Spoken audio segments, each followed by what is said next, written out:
mapenzi, sheri nanga, tu sais très bien nakutaka. Wewe, unanivanga, roho yangu iko fasta fasta. Hey, mapenzi mapesa. Ravi de présenter ce panel pour la 5e édition du MOCA 2020. C'est un panel autour de la jeunesse et on est accompagné de 3 panélistes, vu qu'on est dans un panel. Je vous laisse vous présenter en 30 secondes. Mounia Aram, qui êtes-vous? Alors, je suis donc Mounia Aram. J'ai créé ma société qui s'appelle Mounia Aram Company. Je l'ai créée en 2019. C'est une société qui est spécialisée dans l'animation issue du continent africain. Donc, l'objectif, c'est de travailler avec des créateurs africains pour les représenter sur la scène internationale. Donc, je fais aussi bien de la distribution que de la production, dans le sens où je les aide, je les accompagne pour trouver des partenaires pour coproduire leurs projets d'animation. Donc ces projets viennent de partout en Afrique, ça vient aussi bien du Ghana, du Nigeria, du Mozambique. Et puis là, je suis encore en train de déceler des pépites. Et en parallèle, je fais partie de l'association African Animation Network, avec pour objectif de créer une chaîne d'animation africaine, donc qui sera issue du continent et qui sera l'objectif diffusé sur la scène internationale. Très bien. Afi Christelle, dites-nous tout. Alors, je suis Afi Christelle Danjoa, je suis une polyartiste, je suis auteure, graphiste et réalisatrice, et d'autres choses. Je suis donc l'auteur de la série Maï Sirena qui vous emmène dans les cultures africaines.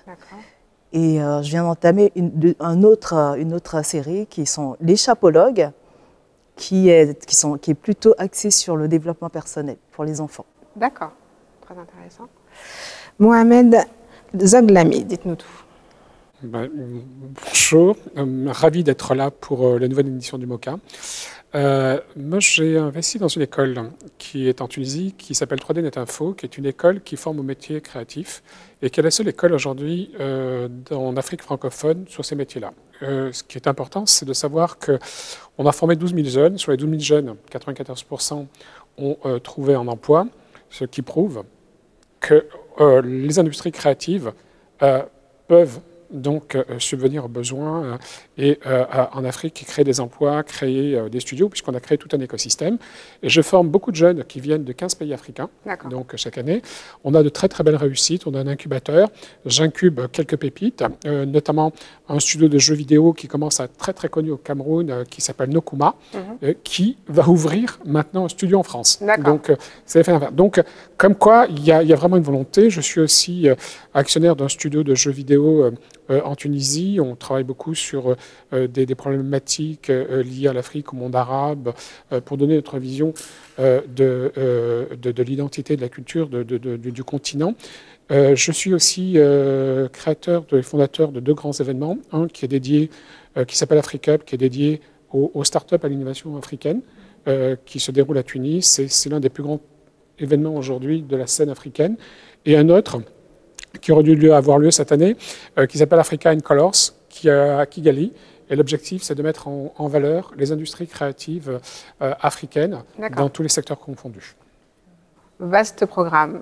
Voilà. On est vraiment sur de la production d'offres culturelles pour la jeunesse, que ce soit en animation, en littérature, vous nous avez parlé de jeux vidéo.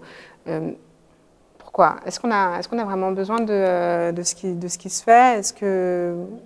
Où se place la problématique? Alors, de mon point de vue de l'animation, la problématique essentielle, c'est qu'on manque de représentation pour les enfants issus de la communauté africaine sur le continent, mais aussi de la diaspora. Donc, j'ai remarqué, parce que je regarde beaucoup la télévision, j'adore les dessins animés, mais moi, j'ai remarqué depuis toute petite que je ne voyais pas de personnages auxquels je pouvais m'identifier. Je m'identifiais aux autres, ce n'était pas un souci, mais il y avait un manque. Et alors, en allant en Afrique, je me suis rendu compte qu'il y avait des talents qui créaient ces petits programmes d'animation, qui sont des petits shorts, des courts-métrages, mais il y a du potentiel. Et je me suis dit que ces programmes d'animation devraient être diffusés sur la scène internationale, car il y a un besoin évident de la part de la diaspora africaine, et pas que, parce que les non-africains, les personnes non issues de la diaspora peuvent s'identifier à ces personnages, parce qu'on a aussi une forte culture du conte en Afrique. On est très bon pour raconter des histoires, et du coup, ces histoires peuvent être transmises en animation, et ces animations peuvent être diffusées partout dans le monde. Et c'est l'objectif.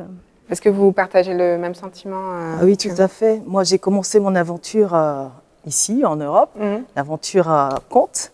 Et c'est sur le terrain que j'ai réalisé qu'il y avait vraiment un manque. Et sur moi-même d'ailleurs, parce que je ne me suis pas rendu compte que je n'ai pas pu m'identifier à des personnages qui me ressemblent dans les lectures que j'ai eues, ou soit à la télé. C'est en faisant cette aventure-là, et face à la demande que je vois croissante, insistante même du public, que j'ai pris conscience que c'est une aventure nécessaire et qu'il me fallait faire et en refaire encore. Voilà. Tout à fait. Vous partagez ce sentiment ? Oui, et puis moi, bon, j'ai un peu plus de recul, hein, parce que moi, ça fait 20 ans que je travaille sur les industries créatives. Il y a un phénomène, je partage totalement ce que viennent de dire mes deux consoeurs, mais moi, j'ai un recul par rapport, et je pense qu'il y a eu un déclic dans la jeunesse africaine qui est très très important, et il faut que nous l'ayons en tête, c'est que la jeunesse, qui est la digital native, donc qui est là, qui arrive, est une jeunesse totalement décomplexée. Elle est connectée au monde, donc elle sait exactement ce qui se passe, elle est informée, elle n'a plus le même modèle que les parents, et donc elle est en train de se réapproprier son identité culturelle, et elle est en train de se donner et d'essayer de s'identifier pour donner une image positive de l'Afrique et d'elle-même. Et ça, c'est très important de l'avoir en tête. Ce qui fait qu'aujourd'hui, si la scène créative africaine est très importante, il y a des émulsions qu'on trouve de partout, aussi bien dans la BD, le jeu vidéo, l'animation, partout, c'est parce qu'on a un contexte favorable. Pourquoi ? Parce que la jeunesse africaine qui est connectée au monde ne se retrouve pas dans ce qui lui est proposé. Et elle a besoin de sa propre, elle a besoin de sa propre narration. Et elle a besoin de retrouver ses propres valeurs. C'est ce que j'allais dire. On s'excuse plus d'être ce qu'on est. Non. C'est ça qui est fabuleux. Pourquoi Pourquoi s'excuser ? Pourquoi s'excuser ? Pourquoi s'excuser ? Et je crois que, si vous permettez, ce qui a été le détonateur de tout ça et la révélation, ça a été Black Panthers. Black Panthers, le succès de Black Panthers a fait qu'aujourd'hui, le monde entier s'aperçoit que un film, excusez-moi l'expression, black, peut être rentable. Ou noir. Oui, Noir. Peut-être rentable. Donc c'est très important. Et ça, c'est quelque chose qui a fait exploser toutes les barrières. Et c'est pour ça qu'on voit aujourd'hui des jeunes qui s'exposent, qui sont là, et on va chercher ça. D'accord. Et du coup, là, on parle vraiment du continent africain et de l'émergence des productions qui peuvent émerger et se développer sur le continent. Mais du coup, en Occident, cette fameuse diaspora, est-ce qu'elle a ce besoin d'être représentée ? Mais justement, c'est ce besoin qui s'exprime. Quand je dis que sur le terrain, je vois ce besoin se manifester, je suis contente d'apprendre. Et du coup, ça me permet de voir qu'il se passe beaucoup de choses sur le continent. Le continent est vraiment connecté. C'est vrai que la diaspora a exprimé aussi ce besoin-là et il le fait savoir. Il le fait savoir par les médias. Et le continent est connecté. Ils sont en réactivité par rapport à ce qui se passe ici aussi et inversement. Moi, mes illustrateurs se trouvent au Togo.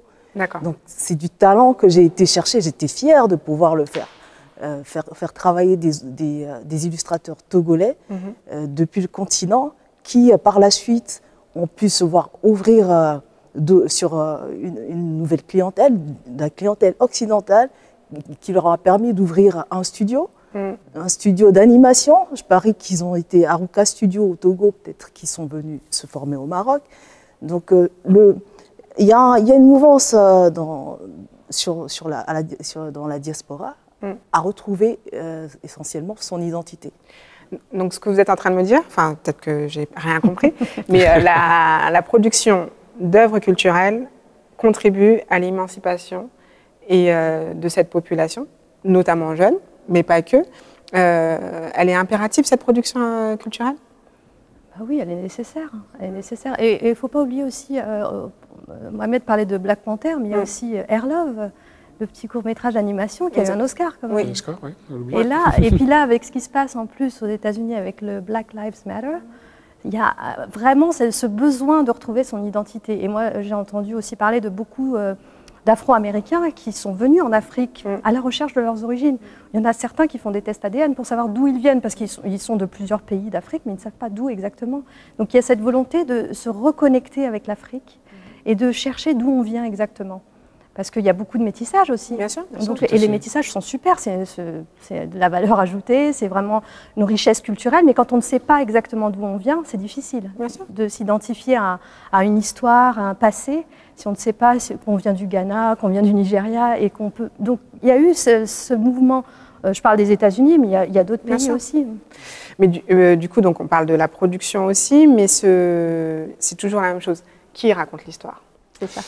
C'est vrai que c'est complexe, mais ce qui est intéressant, ce que vient de dire Mouna, c'est effectivement qui raconte l'histoire, mais par rapport à la diaspora. Ce qu'il faut savoir aujourd'hui, c'est que nous avons un phénomène dans la jeunesse, parce que moi je m'intéresse beaucoup à la jeunesse. C'est mon cœur, c'est mon sujet. La jeunesse aujourd'hui, qu'elle soit mondiale, la jeunesse mondiale se pose des questions. Et si nous sommes en France, la jeunesse française se pose des questions. Et ce qui est très intéressant, c'est qu'elle n'a plus de repères, elle n'a plus de valeur. Et dans la diaspora, ça a été la même chose. Et la diaspora, je discute beaucoup avec les jeunes de la diaspora, aujourd'hui, ils essaient de retrouver les valeurs dans leur héritage, dans leur culture africaine. Et donc, ils sont en train de faire ce chemin inverse. Pourquoi ? Parce que la société occidentale est en crise. La société occidentale, donc, elle perd ses valeurs, elle perd ses repères. On a le racisme, on a des problèmes que l'on connaît, la crise économique de partout. Bien sûr, mais surtout, on arrive sur les limites de leur système. Exactement. C'est même plus et donc, une crise, la diaspora est en train de regarder ce qui se passe de l'autre côté et elle voit qu'il y a une effervescence, pourquoi ils sont en contact avec la famille, ils voient que ça bouge. Donc, la diaspora est en train de regarder de nouveau et elle s'intéresse. On a de plus en plus de jeunes. Moi, je m'occupe de start-up dans l'innovation. J'ai de plus en plus de jeunes qui ont envie de faire des choses sur place. Pourquoi ? Parce qu'on retrouve les valeurs africaines, celles de solidarité, de bienveillance, de famille, qui ont totalement disparu ici. Oui, et en retrouvant ces valeurs, ils se reconnectent au continent. Voilà, on se reconnecte à l'Afrique, on se reconnecte à son histoire et on peut créer à partir de là. Ce que je trouve très fort dans une œuvre, tout court, culturelle évidemment, c'est son universalisme. Pardon. Oui.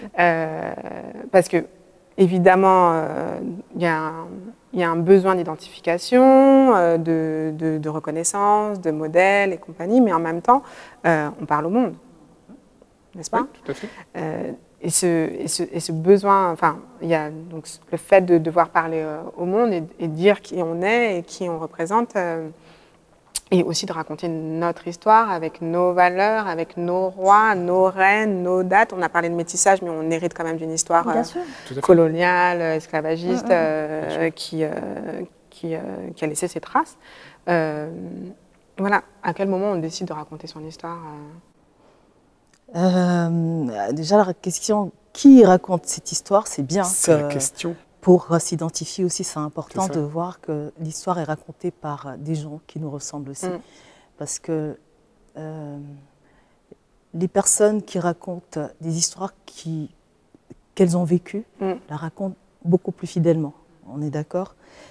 Et à quel moment est-ce qu'on se décide à écrire ? C'est surtout à l'inspiration. Ça vient tout seul parce qu'on est inspiré, on est animé par une histoire qu'on a envie de matérialiser, qu'on a envie de partager. C'est là où c'est universaliste. On a envie de partager ce qui est à l'intérieur de soi. Et dedans va peut-être s'exprimer finalement un engagement ou une réalité terrain que chacun va s'approprier à sa manière. Tout à fait, ce qui est important. C'est la transmission. C'est la base. En racontant ces histoires aussi. Tout à fait. Ce qu'il ne faut pas oublier aussi, c'est que l'Afrique a une tradition orale. Et tous nos mythes, toute notre culture, notre patrimoine, notre culture a été raconté par les griots. Les griots, c'était eux qui nous transmettaient ce savoir, cette histoire. Et toute la culture africaine n'a été transposée que, entre guillemets, par le colonisateur. C'est lui qui a traduit, qui l'a mise sous sa forme à lui. Sous sa version, oui. Sous sa version à lui. Il y a une adaptation qui a été faite quand même. Et voilà. et donc, elle est très éloignée de celle que nous racontaient les griots. Et ce qui est très intéressant aujourd'hui, c'est que le digital permet de se réapproprier cette histoire et de retrouver, et c'est pour ça que c'est très intéressant, c'est la réappropriation de l'identité africaine à travers le jeu vidéo. Moi, c'est quelque chose, j'écris pas mal d'articles là-dessus, et j'ai découvert des choses extraordinaires où comment les jeunes vont fouiller le passé. Ici, par exemple, on a Teddy Kosoko qui est à Toulouse, qui est en train de faire des jeux vidéo. Il est dans la diaspora, il est ici en France, des jeux vidéo, mais sur la culture africaine. En Allemagne, il y en a aussi, donc partout. Mais ça a explosé. Et qu'est-ce que cette représentation? C'est une représentation sur nos cultures, parce qu'on a besoin de s'identifier à notre patrimoine. Oui, on aura peut-être moins Zelda, mais plus un Soundiata Keita. Bien sûr. Voilà. Et Soundiata Keita, c'est marrant que tu en parles. J'étais au mois de février au Mali, à Bamako, et j'ai rencontré un jeune qui est en train de faire un truc extraordinaire, qui est en train de faire toute l'histoire de Soundiata Keita en jeu vidéo. D'accord. Et le gamin, il a tout appris sur YouTube, sur des tutos. Oui, ils sont doués pour ça. C'est incroyable. C'est ça. Parce je lui passe un petit bonjour parce qu'il fait un travail incroyable. Donc voilà, ça c'est ce que l'on voit en Afrique. Mais tu en as plein comme ça. Et on essaie de se rapproprier son histoire, son patrimoine, sous la forme des grands personnages. Mais tu as aussi quelque chose qui est assez extraordinaire dans le jeu vidéo, c'est que on parle de nature, on parle de la nature, de l'écologie, on revient au mythe. On n'est pas dans les jeux guerriers. Et ça, c'est très intéressant. Et d'ailleurs, si tu permets, moi, j'ai expliqué tout à l'heure qu'on a été retenu, l'école a été retenue par Epic Games. Epic Games, c'est Fortnite, comme la seule école pour former des jeunes Africains. Et la volonté d'Epic Games, ça faisait 1 an qu'on discute avec eux, c'est quoi?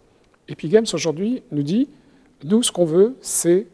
On en a marre des jeux de guerre, on en a marre de ça. On veut aujourd'hui renouveler le genre et on pense que l'Afrique a des histoires à raconter et on va vous accompagner dans la création d'histoires de culture. Et on va lancer un grand appel d'offres très prochainement à la fin du mois d'octobre pour réunir 250 jeunes pour pouvoir faire des jeux vidéo avec l'histoire africaine. L'innovation viendra de l'Afrique, du coup. Oui, c'est ça, elle vient déjà, mais du coup, dans vos contenus d'animation, qu'est-ce que vous racontez comme histoire? Alors, il y a des deux, en fait. J'ai un projet d'animation qui revient sur des cultures tribales, où là, il y a des références aussi musicales et colorées que j'aime beaucoup. Là, c'est ce projet qui vient du Ghana, mais il y a aussi ce projet d'animation du Nigeria et celui du Mozambique qui raconte la vie des enfants actuels, en fait, les enfants d'Afrique. Donc moi, j'ai eu, par exemple, des retours de chaînes qui m'ont dit « Oui, mais c'est pas ça l'Afrique », parce qu'ils voyaient des gamins avec un overboard et un smartphone. Je dis « Mais si, allez en Afrique aujourd'hui ». Donc pour eux, l'Afrique, c'est Kirikou. C'est ça. Non, moi j'ai envie de raconter aussi bien des histoires culturelles où on revient sur notre histoire, mais aussi des histoires contemporaines. Et montrer que les enfants font des concours de cartes, qui sont là en train de jouer comme tous les gamins du monde entier. Donc, et c'est ça l'Afrique. Donc c'est l'image positive qu'il faut apporter à l'extérieur, comme ça, comme je disais au départ. C'est les enfants de la diaspora, mais pas que les enfants de la diaspora qui pourront se reconnaître. Donc voir cette gamine qui est sur son overboard avec son smartphone, tous les gamins français pourront se reconnaître et s'identifier à cette jeune fille qui joue avec ses copains et qui a son smartphone, qui a des problèmes écologiques à régler. Tout à fait. Tiens, pour compléter ce que dit Mouna, il y a quelques années, c'était en 2015-2016, est sorti un jeu au Kenya qui s'appelle Nairobi X. D'accord. Et Nairobi X, c'est quoi? C'était une attaque d'extraterrestres sur Nairobi. D'accord. Et quand on posait la question aux jeunes créateurs, ils me disaient « Mais pourquoi tu as fait ça ?» Pourquoi est-ce que les extraterrestres créent toujours les États-Unis? Pourquoi toujours l'Amérique qui sauverait le monde? Pourquoi pas l'Afrique? Et voilà. Et donc, c'est dit comme ça. Et c'est génial. Et c'est pour ça que tu as aussi, par exemple, au Ghana, Eram, avec son studio, Little Art, qui est en train de produire des super-héros noirs. Pourquoi est-ce que les super-héros seraient toujours blancs? Non, bien sûr. La question, elle est là. C'est ça. Donc, voilà. Afi-Christelle, quelle autre histoire t'aimerais? Parce que l'aventure commence, en fait.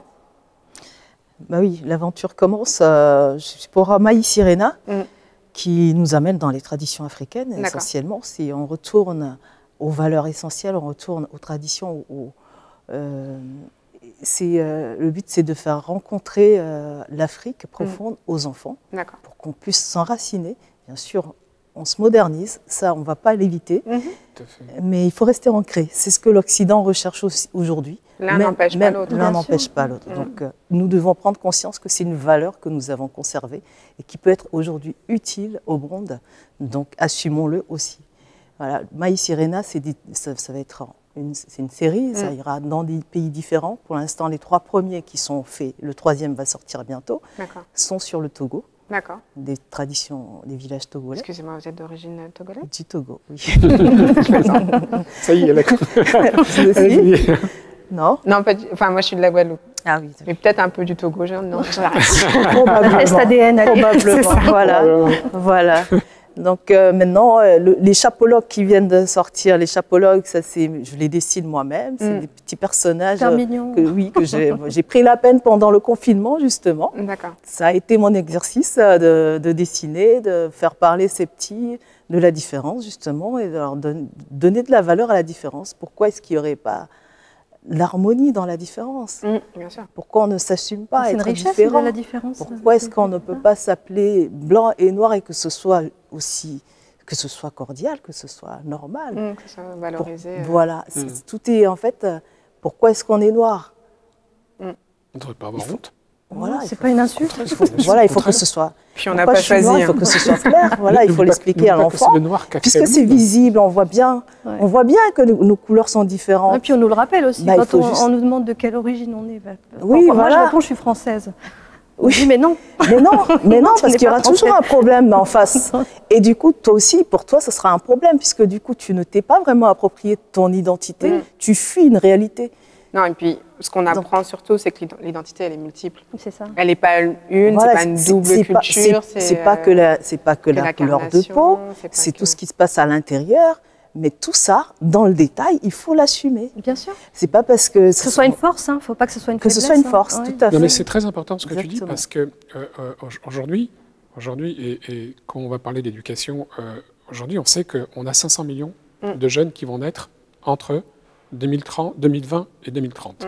300 qui vont arriver dans le cursus scolaire. Retenez bien le chiffre, 500 millions de jeunes entre 2020 et 2030. C'est sur les chiffres de l'UNICEF et de la Banque mondiale. Donc ça veut dire quoi? Ça veut dire que tout ce qu'on doit faire, c'est préparer cette jeunesse, le futur de l'Afrique. Il est là, c'est cette jeunesse qui arrive. Quel contenu on va leur donner? Et toute la réflexion que l'on a, et tout le monde travaille un peu là-dessus, c'est quel contenu. Aujourd'hui, les jeunes, on l'a vu avec le Covid, l'explosion du digital, les connexions. Le contenu, c'est quoi? C'est un contenu qui vient d'Occident. Très peu de contenu africain. Pourquoi? Parce qu'on n'est pas capable de le produire. Parce qu'on n'a pas aujourd'hui des studios, des startups. Elles s'y mettent. Elles s'y mettent aujourd'hui. On a vu un engouement. Il y a beaucoup de choses qui sont en train de se passer. Il y a aujourd'hui ce que recherchent les grands fonds d'investissement sur l'Afrique, c'est les EdTech et EdTech. Et pourquoi? Parce qu'il y a une demande croissante. L'UNESCO est en train de travailler dessus. Tous les organismes travaillent dessus sur le contenu. Mais on n'a pas d'histoire de l'Afrique. Quelle est l'histoire de l'Afrique? L'histoire de l'Afrique, elle est millénaire. Quand vous posez la question à des jeunes, aujourd'hui, c'est quelque chose qui m'a toujours étonné. On représente toujours les pharaons en tant que blancs. Oui. On sait tous. De moins en moins. Oui, de moins en moins aujourd'hui, mais il faut le dire, il faut le dire. De moins en moins dans la culture africaine et la culture noire. La culture blanche est toujours déconnectée de cette nouvelle réalité. C'est ça. La nouvelle réalité, on est toujours en train de la remettre en question. Il y a encore le débat en ce moment avec l'histoire de Cléopâtre, mais on ne va pas revenir là-dessus. Mais les pharaons sont noirs. Il y a toute une culture. Qui connaît les grands empires noirs africains? Et puis en plus, le continent est vaste, donc des histoires. Mais c'est fabuleux. Quand tu commences à te plonger, tu découvres des choses extraordinaires. Ça fait des années et je n'ai pas fini. Moi, je suis le reine Méreux, là. Les reines Méreux, les deux douceurs. C'est fantastique. C'est fantastique. Et la mythologie, qui connaît les mythologies africaines? Qui connaît les cosmogonies africaines? Non, mais on pourra en faire des films et des films. C'est fabuleux. Il y a de la ressource dans ce domaine. Donc on a du contenu, on a de la transmission à faire. Si vous deviez dire une chose à cette nouvelle génération, laquelle ce serait? Enfin, qu'est-ce que vous diriez à cette jeune génération? D'être ouvert et de continuer à s'intéresser à ses origines. Parce que c'est une richesse et c'est important de connaître d'où on vient et de s'approprier sa culture, ses origines. Et comme ça, on sait qui on est et ce qu'on a à défendre, parce que ce sont des belles valeurs qu'on a. Et ça émancipe. Et ça émancipe, et puis c'est vraiment, j'arrête pas de le dire, mais c'est une force. Vraiment. Tout à fait. L'Afrique est riche. Je dis aux jeunes d'être confiants, d'être acteurs eux-mêmes de ce dont ils ont envie de voir créer, qu'ils soient créateurs de leur nouvelle réalité. Il y a plein de choses qui se font déjà. D'accord. Il suffit de ce qui se passe en Afrique, par exemple. Il faut s'y intéresser davantage. Aujourd'hui, il se passe plein de choses dans la diaspora pour faire émerger l'histoire africaine, pour qu'on soit beaucoup plus en possession de nos valeurs, de nos forces. Mais il se passe beaucoup de choses aussi en Afrique auxquelles on peut contribuer.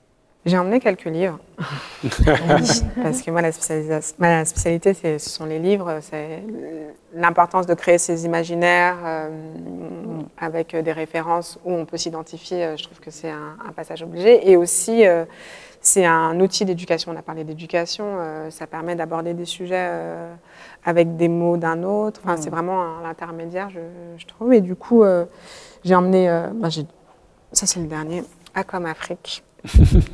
C'est un livre de poésie, donc c'est un abécédaire de poésie. Et pour les enfants qui sont au CP et qui impriment et enregistrent super vite, voilà, au lieu d'apprendre des poésies de l'école qu'ils apprendront de toute façon, voilà, on peut les en plus, si voilà. Tu vois, c'est bien que tu fasses ça. Merci.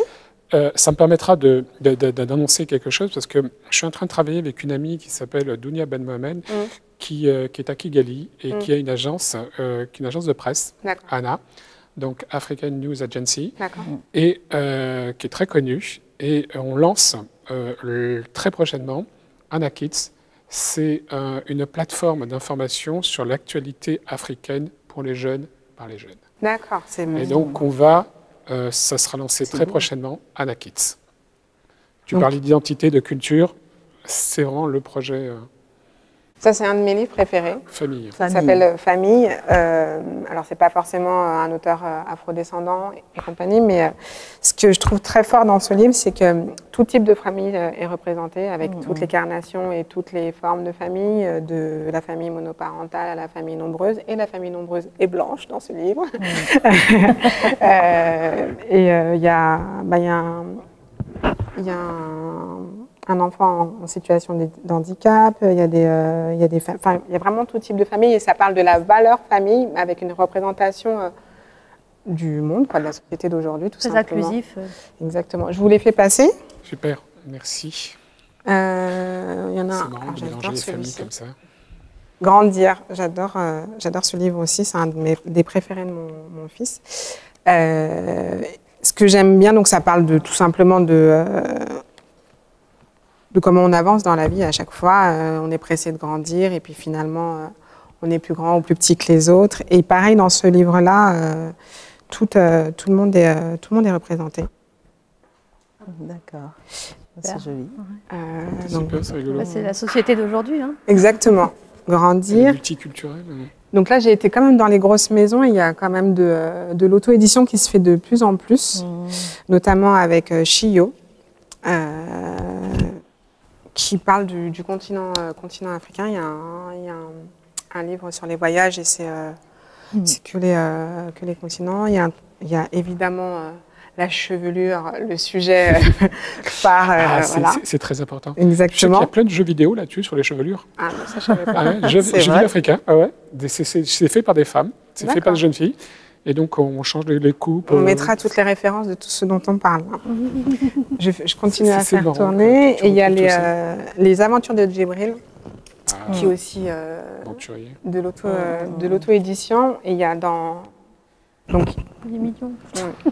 des héros noirs. Il y en a noirs avec femmes ou hommes, il y en a très peu. Et encore garçons, il y en a encore moins. Et donc là, c'est le petit Djibril qui va à l'école. Là, c'est un jour de pluie. Là, c'est la rentrée à l'école. Il n'est pas forcément dans la savane. Il n'est pas forcément... voilà. Ça peut être un jeune homme urbain. Et je voulais mettre tous ces livres en avant. Non, mais c'est très important. Là, on a parlé de littérature. Il y a du jeu vidéo. Il y a de la production vidéo. Si vous êtes Si vous êtes créateur, ben, vous avez des gens à contacter puisqu'il y a de la distribution, il y a de l'édition, enfin il y a vraiment plein de choses à faire. Si vous voulez être formé aussi, vraiment moi je suis heureuse d'entendre qu'il y a encore plein de choses à faire auprès de la jeunesse et qu'il y a de la place pour tout le monde tout simplement. Ah oui, énormément. Et puis surtout, il y a une chose qui est très importante aujourd'hui, c'est qu'il y a la TNT qui arrive en Afrique, et donc il y a une possibilité énorme pour les productions africaines de s'imposer, et au lieu que nos gouvernants et les directeurs de chaîne aillent acheter en Chine, en Inde ou ailleurs des productions, elles sont là, puisqu'on sait très bien que la plupart des jeunes Africains consomment énormément africain de plus en plus. Produisons africain. Et l'avenir est à l'Afrique. Le futur du monde, c'est l'Afrique. Il ne faut pas se leurrer. C'est évident. Il faut apprendre. Et le MOCAL nous le rappelle. En fait. Merci à vous trois. Merci. Merci beaucoup. Bravo pour toutes vos productions. Merci. Merci au MOCA. Hein. Merci au MOCA. Merci le MOCA, je l'ai dit. Merci le MOCA. Merci le MOCA.